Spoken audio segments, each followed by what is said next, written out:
오늘의 사연 시작하겠습니다. 안녕하세요. 저는 인천에 사는 40대 후반의 남자입니다. 저도 틈틈이 유튜브를 통해 사연을 자주 듣는 애청자이기도 한데요. 제가 할 이야기는 성욕에 눈이 멀었다가 수십 명의 직원을 거느린 회사 사장에서 한순간에 거의 산거지 다름없는 인생을 살고 있는 제 얘기를 해볼까 합니다. 사실 어디에 말하기도 부끄러워 감추고 살았지만 익명의 힘에 기대어 이렇게 털어놓으려고 하네요. 30대 초반 시절 저는 꽤 잘 나가는 사회 초년생이었답니다. 부유한 집에서 태어났거든요. 최소한 은수저 정도는 된다고 말할 수 있었답니다. 아버지는 렌터카 회사를 운영하셨어요. 하지만 아버지도 영원히 젊을 수는 없더라고요. 몇십 년의 시간이 흘러 노인이 된 아버지는 이제 슬슬 회사를 넘겨줄 생각을 하셨어요. 아버지께서는 회사를 제가 물려받길 원하셨고요. 제가 장남이기도 하고 동생은 예술계통으로 진로를 정했거든요. 그렇게 저는 대표가 되기 위한 교육에 들어갔답니다. 정말 기뻤습니다. 이제 고작 30대 초반인데 회사에서 이렇게 높은 직급을 맡게 됐고 거액의 연봉도 받게 되었으니까요. 하지만 저에게는 결핍 하나가 딱 있었답니다. 바로 이성에 대한 문제였는데 사회적 지위도 괜찮고 친구들이 다 부러워할 만한 연봉을 받고 있었지만 이상하게도 여자친구가 잘 생기지 않더라고요. 그렇다고 제가 남들에 비해 못생기지도 않았어요. 저는 제가 생각해도 외모도 준수한 편이었고 키도 175는 넘었는데도 매번 여자들에게 고백을 하면 거절당하기 일쑤라 도대체 제가 뭐가 문제인지 알 수가 없더라고요. 그러던 어느 날 평소 친하게 지내는 고등학교 친구에게서 전화가 왔습니다. 병원에서 의사로 일하는 친구였는데 기분 좋은 소식이 있다며 연락이 와서는 대뜸 야, 너 소개팅 안 할래?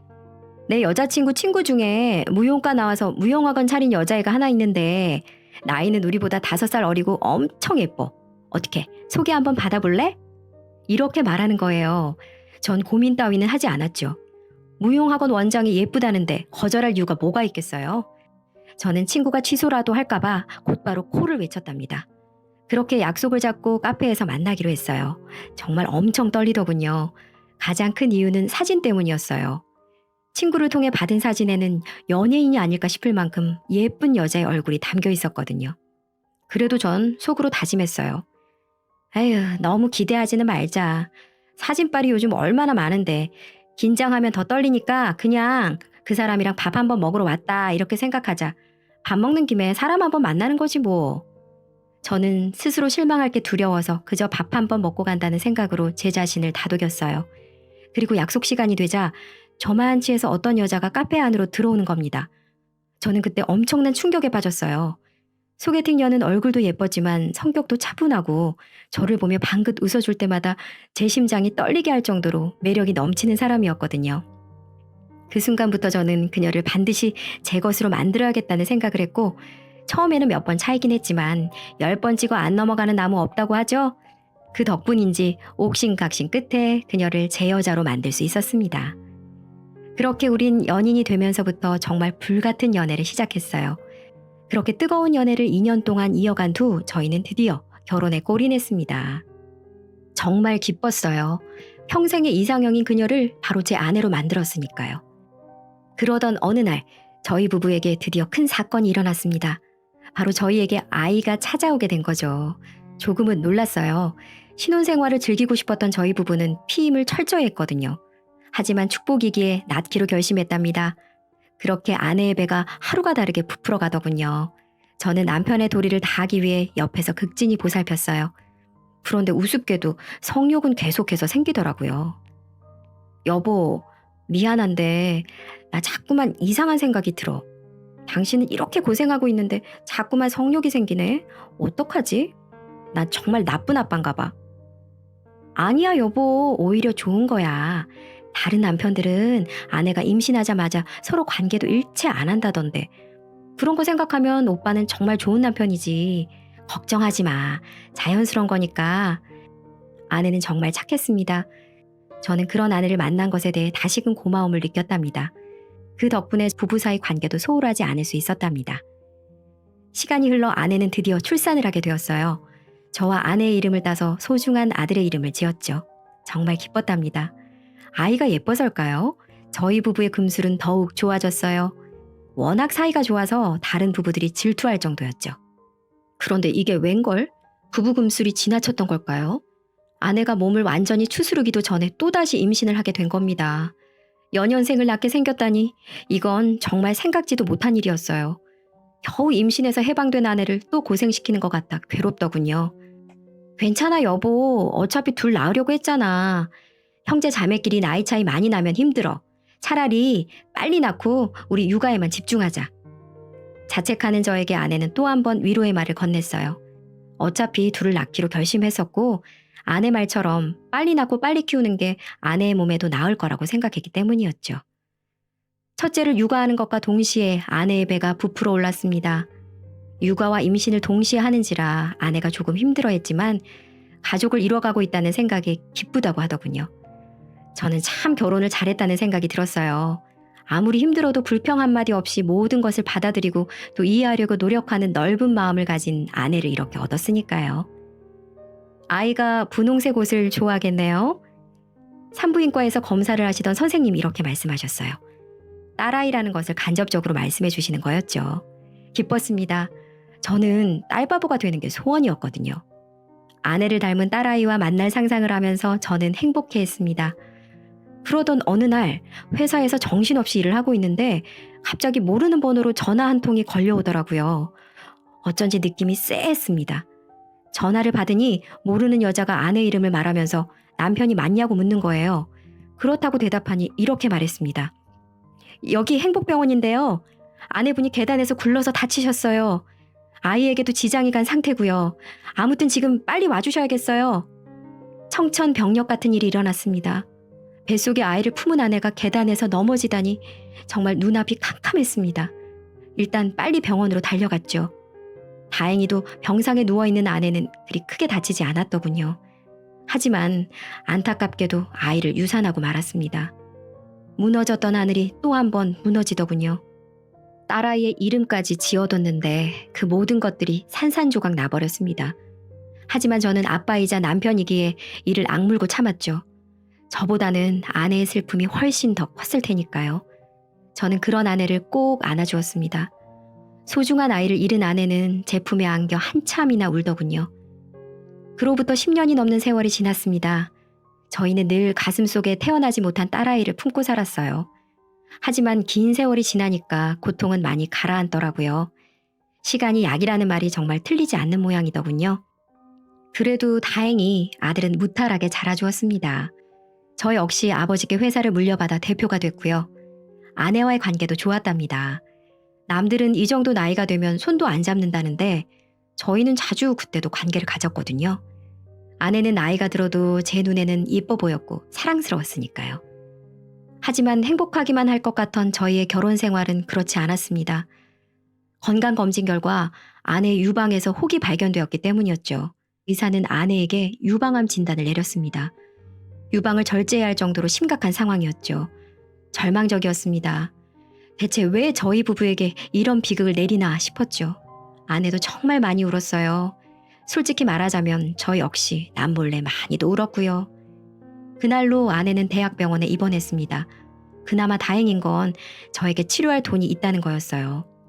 여보, 걱정하지 마. 내가 당신 꼭 낫게 해줄 거야. 얼마를 줘서라도 다시 건강하게 만들어줄 테니까 나만 믿어. 나 당신 절대로 포기 안 해. 그러니까 힘내 여보. 고마워 여보. 당신이 있어서 정말 다행이야. 예전에 당신을 받아주지 않았으면 어떻게 됐을까? 정말 고마워. 당신은 정말 좋은 남편이자 좋은 아빠야. 나 꼭 나을게. 나아서 당신한테 더 잘할게. 사랑해 여보. 저는 모든 신에게 간절히 기도했습니다. 제 아내를 부디 낫게 해달라고요. 하지만 불행하게도 아내의 병세는 점점 나빠졌습니다. 유방을 절제했지만 암세포가 이미 온몸으로 전이된 상태라고 하더군요. 그렇게 아내는 하루하루 약해졌어요. 그러던 어느 날, 그날도 아내를 간호하기 위해 병원에 갔습니다. 그래도 그날은 컨디션이 좀 좋았어요. 회사 일이 일찍 끝났거든요. 그런데 병실에 들어서니 간병인이 있더군요. 사장님 안녕하세요. 오늘은 좀 일찍 오셨네요. 평소에는 늦게까지 일하시더니. 아, 네. 회사 일이 일찍 끝나서요. 그것만 하시고 얼른 퇴근하세요. 지금부터는 제가 있겠습니다. 간병인은 알겠다고 말하며 물수건으로 아내의 몸을 정성스럽게 닦더군요. 그런데 제가 생각해도 참 어이없는 일이 벌어졌어요. 그 간병인이 예뻐 보이는 겁니다. 참 이상했습니다. 뭔가에 홀린 듯한 기분이었죠. 하지만 분명한 감정이었어요. 어쩌면 아내의 수척한 몰골과 대비돼서 그럴지도 모를 일이었죠. 저는 아내를 바라보는 척하며 간병인의 얼굴과 몸매를 눈으로 훑었습니다. 생각보다 날씬하고 몸매도 좋더군요. 그날 이후로 저는 회사를 일찍 퇴근했어요. 일부러 간병인과 마주치기 위해서였죠. 병원으로 향하는 길이면 저는 어쩐지 콧노래가 나왔답니다. 그날도 간병인과 마주쳤는데 뭔가를 결심한 저는 그분께 일찍 퇴근하시라는 말을 하지 않았어요. 오히려 조금만 더 있어달라고 했죠. 피곤해서 그렇다는 말을 덧붙이니까 간병인은 흔쾌히 알겠다고 하더군요. 약속한 시간이 됐고 간병인은 퇴근한다고 했습니다. 아내가 잠든 틈을 타서 저는 병실 밖에서 간병인을 불렀죠. 시간이 많이 늦었네요. 제 차로 데려다 드릴게요. 아내는 자고 있으니까 괜찮을 거예요. 한사코 거절하는 간병인을 어떻게든 설득해서 제 차에 올랐습니다. 차에 타자마자 간병인의 눈이 휘둥그레지더군요. 그녀가 평생 타본 적 없을 고급차였으니까요. 이때는 기회다라는 생각이 들었습니다. 그래서 조금 쉰 듯한 목소리로 간병인에게 물었어요. 제가 요즘 너무 힘들어서 그러는데 시간 괜찮으시면 혹시 술 한 잔만 같이 해줄 수 있을까요? 불편하시면 거절하셔도 됩니다. 간병인이 난처해 하더군요. 환자의 남편이라고 해도 남자는 남자니 그럴 수밖에요. 하지만 간병인은 어렵게 승낙했습니다. 아무래도 제가 너무 힘들다고 어필을 해서 그랬겠죠. 그렇게 저희는 병원에서 조금 떨어진 룸 술집으로 갔어요. 그리고 이런저런 이야기를 나누었죠. 처음에는 아내의 병세에 대한 이야기만 했어요. 하지만 술이 한 잔, 두 잔 들어가니까 개인적인 이야기까지 하게 되더군요. 간병인, 그러니까 주연 씨는 저보다 5살이 많더군요. 암에 걸린 남편을 먼저 떠나보낸 후 간병인으로 생계를 이어오고 있었고요. 저희에게는 공통점이 있었어요. 그 공통점 때문이었을까요? 저희는 금방 연애 감정을 느꼈습니다. 저만의 일방적인 감정은 아니었던 거죠. 그렇게 저희는 그날 밤을 함께 보내게 되었고요. 아내가 병원에 있었지만 별 생각이 들지 않더군요. 아니, 그런 생각이 들었지만 주연 씨에게 느끼는 설레는 감정이 그걸 억누르더라고요. 하룻밤의 실수는 아니었습니다. 그날 이후로 저와 주연 씨는 몰래 연락을 주고받으며 계속해서 만남을 가져왔으니까요. 정말 설레더군요. 아주 오랜만에 사랑이라는 감정을 느껴봤습니다. 전 낮에는 아내를 극진히 간호하고 밤에는 주연 씨와 몰래 그렇게 밀회를 가졌죠. 그러던 어느 날 기적이 일어났습니다. 온몸에 전이된 아내의 암세포가 점점 사라지고 있다는 거였어요. 의사는 이런 사례가 단 한 차례도 없었다며 기적이라고 말하더군요. 저희 부모님과 처가댁 식구들도 완전히 잔치집 분위기가 되었죠. 아내는 이제 일반식도 먹을 수 있을 만큼 건강해졌답니다. 그리고 6개월 뒤에는 정말로 퇴원을 하게 되었고요. 여보, 그동안 고생 정말 많았어. 이 가녀린 몸으로 얼마나 아팠을까. 정말 고마워. 우리 이제 행복하게 살자. 내가 정말 잘할게. 앞으로는 절대 아프지 마. 사랑해. 저는 아내를 꼭 안아주며 우리 부부의 평화를 기원했습니다. 아내의 몸에는 어쩐지 기운이 없더군요. 치료의 후유증 때문에 기운이 없는 거라고 생각했어요. 그렇게 저희 부부는 집으로 돌아왔습니다. 그렇게 평범한 일상을 보내고 있던 어느 날, 아내에게는 여동생이 하나 있는데 그녀가 의문의 녹음 파일 하나를 보내더군요. 의아했어요. 뭔가 싶어서 일단 확인해봤죠. 그때까지만 해도 별 생각이 없었어요. 하지만 이 녹음 파일의 소리를 듣는 순간 제 얼굴은 순식간에 창백해지고 말았습니다. 자기야, 난 좀 두려워. 만약에 사모님 병세가 나아져서 일어나시면 어떡하지? 그럼 자기는 나 버리고 사모님한테 돌아갈 거 아니야. 나는 버려질 테고. 난 싫어. 자기랑 떨어지기 싫다고. 무슨 소리야. 난 자기가 최고인데. 무슨 일이 생겨도 난 자기 안 버려. 물론 아들 때문에 가정은 지켜야겠지만 계속 자기 만날 거야. 지금 자기한테 선물하는 것도 똑같이 해줄 거고. 내 마음 안 변해. 그리고 어차피 나을 일도 없어. 의사 하는 말 못 들었어? 온몸에 암세포가 퍼졌다잖아. 치료될 일은 없어. 그러니까 걱정하지 마. 난 이제 자기뿐이라고. 사랑해. 어떻게 이 소리가 녹음되는지는 알 수 없었지만 영상 속에 나오는 음성은 분명히 제 것이었어요. 대화의 내용조차 충격적이었습니다. 마치 아내가 낫지 않기를 바라는 남편처럼 말하고 있었으니까요. 물론 그렇게 말한 건 사실이지만 아내가 그대로 죽어버리길 바란 건 절대 아니었거든요. 그저 주연 씨를 붙잡아 놓기 위한 말이었죠. 저는 일단 처제에게 전화를 했습니다. 1인실에서 어떻게 녹음을 했고 대체 무슨 의도로 이런 짓을 벌이는지 궁금했거든요. 무엇보다 일단 이 녹음 파일이 퍼지는 건 막아야 했습니다. 처제, 이게 뭐야? 대체 어떻게 이런 걸 녹음한 건데? 아니, 무엇보다 무슨 의도로 보낸 거야? 처제, 지금 나 협박해? 나 협박해서 어떻게 돈 좀 몇 푼 뜯어보려고 그래? 그런 거야? 뭐 협박이요? 형부, 어떻게 그런 말씀을 하세요? 일단 미안하다는 말부터 해야 하는 거 아니에요? 진짜 어이가 없네요. 끝까지 인간 쓰레기네요. 제가 이걸 어떻게 녹음했냐고요? 아니, 그 전에 왜 녹음하게 됐는지부터 알려드릴까요? 처제는 자초지종을 설명했어요. 아내의 병문안을 오던 처제는 처음엔 별 생각이 없었다고 합니다. 하지만 저와 간병이 주고받는 눈빛이 이상하다는 걸 포착하고 혹시 몰라서 안 보이는 곳에 녹음기를 설치했다고 해요. 처제가 없는 동안에 있었던 일을 알아내기 위해서였죠. 사실 그때까지 처제는 긴가민가 했다고 합니다.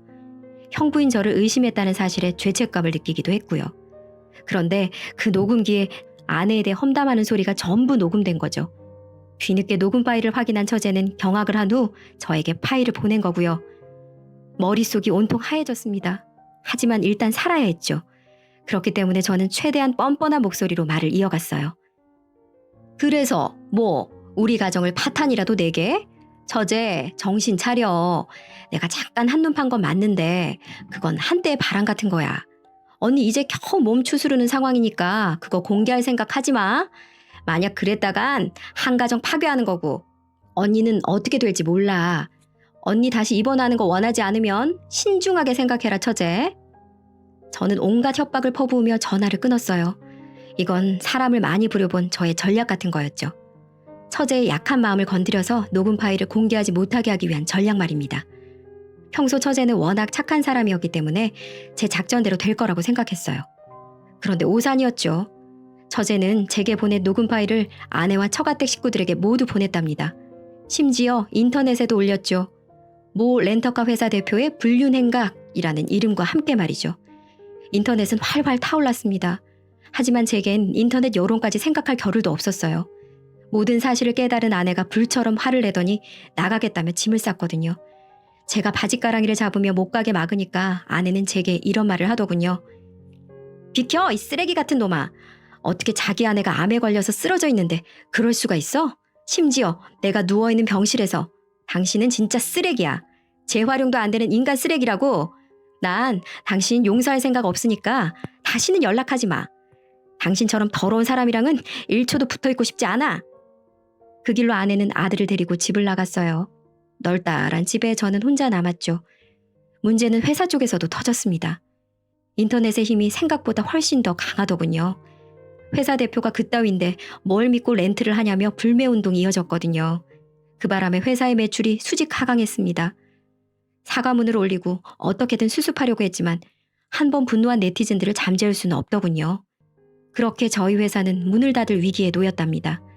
그 사실을 안 아버지가 저를 가만둘 리가 없었죠. 노쇠하신 아버지는 화난 얼굴로 회사에 오셔서 제 뺨을 후려쳤습니다. 이 못난 녀석아, 내가 그러라고 너한테 회사를 맡긴 줄 알아? 돈 벌어서 더러운 짓거리나 하라고 대표 자리를 맡긴 줄 알았냐고? 회사가 망하게 생기자 아버지는 분노하셨습니다. 그리고 그건 노인에게 병을 심어주기에 충분했죠. 저에게 불같이 역정을 내신 후 아버지는 그 자리로 병상에 누우셨어요. 하지만 비극은 그것으로 끝이 아니었습니다. 아버지를 간호하고 있는데 서류 하나가 날아오더군요. 확인해 보니 이혼 소송 서류였습니다. 그곳에는 저와 아내의 이름이 쓰여 있었죠. 그리고 저는 유책 배우자로 이혼에 책임이 있는 사람이었고요. 도저히 빠져나갈 방법도 없더라고요. 저는 그렇게 이혼을 받아들였습니다. 그 바람에 없는 재산의 절반을 뚝 떼어줄 수밖에 없었고 거기에다 아이의 친권까지 빼앗겼답니다. 제가 가진 모든 것을 빼앗긴 거나 다름없었죠. 아내와 아들과는 연락도 되질 않네요. 제게 받은 상처가 그동안 얼마나 컸겠어요.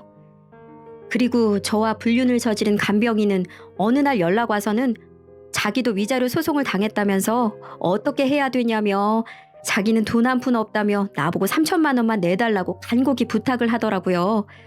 근데 그게 되나요? 저도 회사 뺏기고 상황이 좋지 않은걸요. 설사 돈이 있다 하더라도 같이 바람을 핀 상대에게 위자료까지 주면 전 이 세상에 그 누구보다 동물보다도 못한 쓰레기밖에 안 되니까 거절했답니다. 나중에 들어보니 그 여자도 여기저기 떠돌아다니다 어디 지방에 가서 겨우 풀칠만 하고 산다고 하더군요. 참 이걸 보면 가정을 두고 바람을 핀 대가가 이렇게까지 무서울 줄은 정말 몰랐네요. 그리고 이 모든 일을 밝힌 처제에게도 처음에는 너무 얄밉고 화가 났지만 지금은 이 말도 안 되는 불륜을 멈추게 해준 처제에게도 이제라도 끊어져서 고맙다는 생각이 들기도 합니다. 제 긴 이야기는 여기까지입니다. 생각해보면 왜 그렇게 본능에만 매달려 살았는지 모르겠어요. 그 추악한 행동들이 이렇게 제 인생을 파탄낼 줄도 모르고 말이죠. 아무튼 전 이만 물러가겠습니다. 긴 사연 들어주셔서 감사합니다.